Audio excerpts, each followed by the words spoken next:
जिन कोठियों में दूध बेचने जाया करते थे उन्हीं कोठियों में सांसद बनकर पहुंचे थे राजेश पायलट। नमस्कार, स्वागत है आपका डीएस गुरुजी में। बायोग्राफी डीएस गुरुजी की सीरीज में आज हम आपको ऐसे व्यक्ति से परिचय कराने जा रहे हैं जो कभी दूध बेचा करता था और बाद में पायलट बना और पायलट बनने के बाद में राजनीति में आकर वो काम किया कि उसका लड़का आज राजस्थान सीएम की कतार में खड़ा हुआ है। नाम है राजेश पायलट।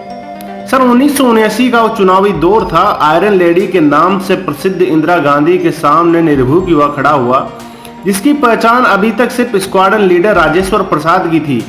इंदिरा गांधी ने राजेश्वर प्रसाद को सलाह दी कि राजनीति में कोई स्थायित्व नहीं होता, इसीलिए नौकरी ना छोड़ें क्योंकि आपके छोटे छोटे बच्चे हैं।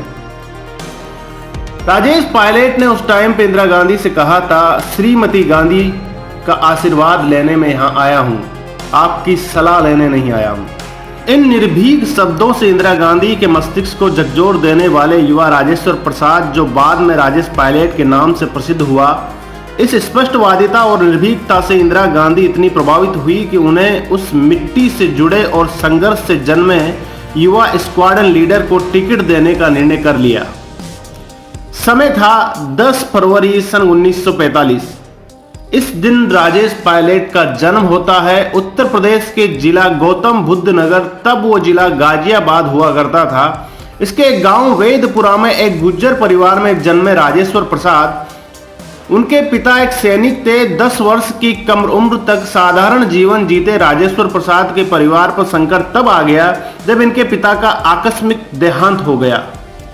उम्र थी 10 साल, पिता का साया उठ चुका था। उस वक्त इनकी उम्र महज 10 से 11 साल रही होगी। परिवार में माता पिता, विवाह योग्य 2 बहनें, एक छोटे भाई का दायित्व इनके ऊपर आ गया, जिससे जिम्मेदारी की भावना बहुत कम उम्र में ही आ गई थी। उस समय में पैदल कई किलोमीटर नंगे पैर चलते हुए भी शिक्षा पूरी करने की लगन और कुछ करने की चाहत के लिए राजेश्वर प्रसाद को कुछ सालों के बाद गांव छोड़कर दिल्ली आने का निर्णय लेना पड़ा, जहां उनके चचेरे भाई दूध की डेयरी लगाया करते थे। यह समय राजेश्वर प्रसाद के लिए कड़ी मेहनत का था। राजेश्वर सुबह जल्दी उठते, दूध निकालते, मंत्रियों की कोठियों में दूध देने जाते, फिर जल्दी आकर स्कूल भी जाते। इस तरह शाम को भी दूध बांटने जाते, फिर पढ़ने के लिए समय निकालते। ये वो कठिन समय था जब राजेश्वर प्रसाद को संघर्ष में लैंप पोस्ट के नीचे भी पढ़ाई करनी पड़ी। लेकिन ये पीछे नहीं हटे और 2 बहनों की शादी करने के अलावा छोटे भाई को भी शिक्षा दिलवाई। लेकिन दुर्भाग्यवश छोटे भाई का आकस्मिक निधन हो गया।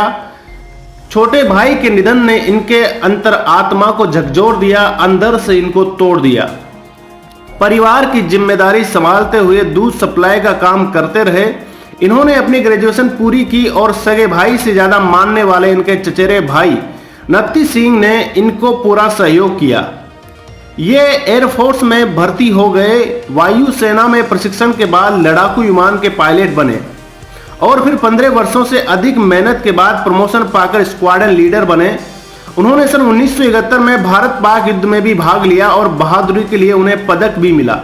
लेकिन लुटियंस जोन के बंगलों में बचपन में दूध बेचने वाले राजेश पायलट की जिंदगी उन्हें युवा सेना से फिर वापस उन्हीं बंगलों की तरफ खींच ले जाना चाहती थी, जहां उनका कष्ट भरा समय बीता था। संघर्ष का सभी समय अक्सर कोठियों के बीच में दूध बेचते हुए राजेश पायलट का गुजरा था।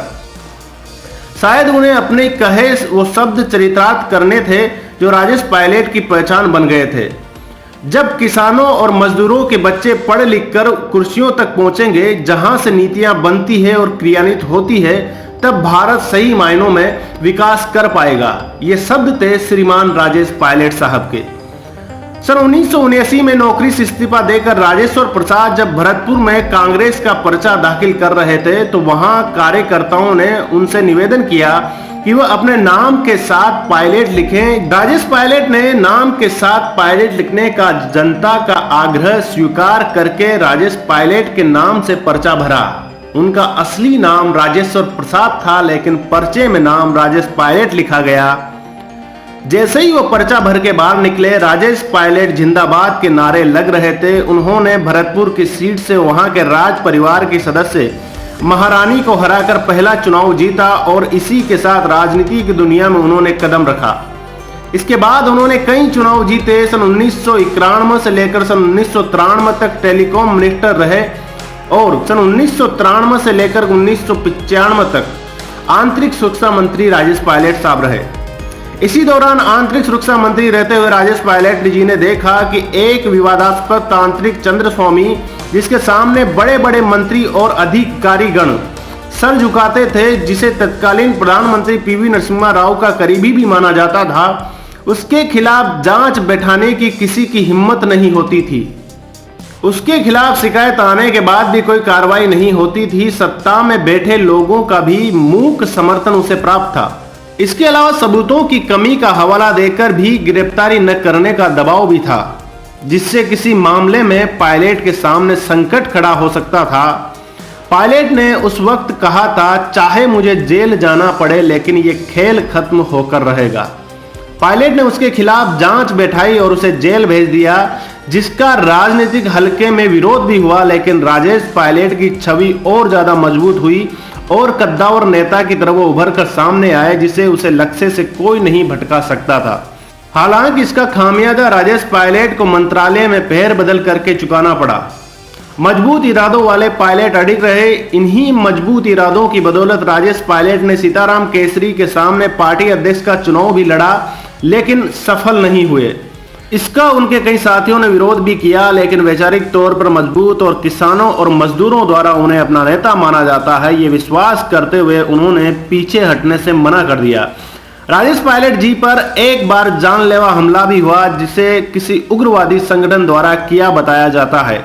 अपनी स्पष्टवादिता और ना झुकने वाले व्यवहार के कारण ही ये कई उग्रवादी संगठनों के निशाने पर रहे, लेकिन जनता की असीम प्यार और उनके लगाव से उनका बाल भी बाका नहीं हो सका।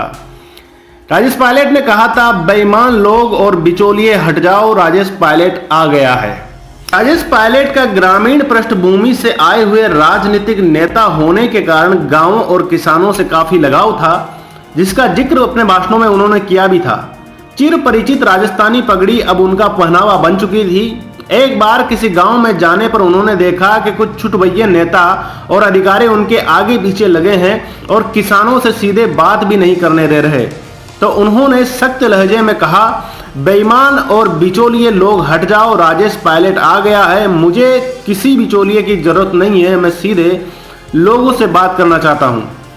ग्रामीण भारत में उनका जुड़ाव इतना मजबूत था कि उनके दिल्ली स्थित सरकारी आवास पर कोई भी देशवासी उनसे मिल सकता था। सबकी शिकायतें सुनना और बड़े आराम से सबको मनाना उनकी खासियत थी। एक बार ऐसा भी होता था कि उनसे जुड़े हुए उनके गांव के या आसपास के लोग या जानने वाले दिल्ली में किसी मरीज को लेकर अस्पताल में आने वाले लोग भी उनके घर रुकने जाया करते थे, जिनका वहां रुकने का प्रबंध भी पायलट ही करते थे।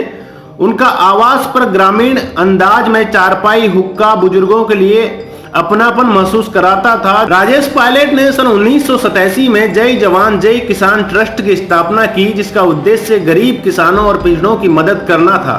इस ट्रस्ट के द्वारा उन्होंने गरीब बच्चों को शिक्षा, सैनिकों की विधवाओं को, गरीब किसानों की मदद करने, ऐसे कई अफाइजों की सहायता करने के लिए काफी कार्य किए, जो कि अनवरत जारी हैं, अभी तक भी किए जाते हैं।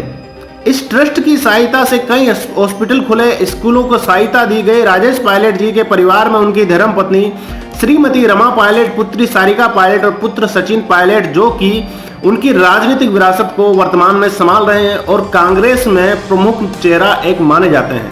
राजेश पायलट को जीप चलाने का शौक था। वो अपनी जीप को अधिकतर खुद ही ड्राइव कर लेते थे। 11 जून 2000 को अपनी चुनावी क्षेत्र दौसा से एक कार्यकर्ता सम्मेलन को संबोधित करते हुए वो जयपुर हाईवे पर उनकी जीप एक ट्रोले से टकरा गई, जिसमें वो गंभीर रूप से घायल हुए। उसी दिन सवाई मानसिंह अस्पताल में शाम को 7 बजे जमीन से जुड़े नेता का दुखद रूप से निधन भी हो गया। देश की समस्याएं, किसानों की समस्याएं और गरीबों की समस्याएं सदन में मजबूत तरीके से उठाने वाली वो आवाज हमेशा के लिए शांत हो गई।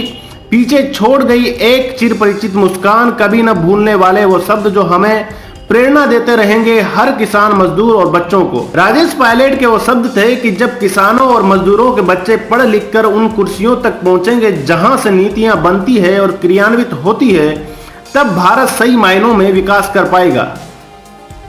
तो ये थे राजेश पायलट, जो इतनी छोटे तबके से उठकर आते हैं, इतनी गरीबी की जिंदगी जीते हैं और उसके बाद इस मुकाम पे छोड़कर अपने परिवार को चले जाते हैं कि हर कोई उन्हें याद कर सकता है, उनके बारे में पढ़ सकता है, लिख सकता है, सोच सकता है, लेकिन वर्तमान में वो हमारे बीच नहीं है और ऐसे महान नेता को हमने खो दिया है। आगे की उनकी राजनीतिक विरासत को उनके जो लड़के हैं सचिन पायलट, वो संभाल रहे हैं। आगे क्या होता है राजनीति के अंदर, ये तो राजनीति की बात है, लेकिन अगर आपको ये बायोग्राफी अच्छी लगी हो तो कृपया हमें बताएं कि और क्या क्या फैक्ट आप इनके बारे में जानते हैं, और अगर कोई और ऐसा नेता हो जिसकी बायोग्राफी आप सुनना चाहते हैं, समझना चाहते हैं, तो हमें कमेंट में जरूर लिखिए। फिलहाल के लिए धन्यवाद, बना रहिए डीएच गुरुजी के साथ। Thank you so much.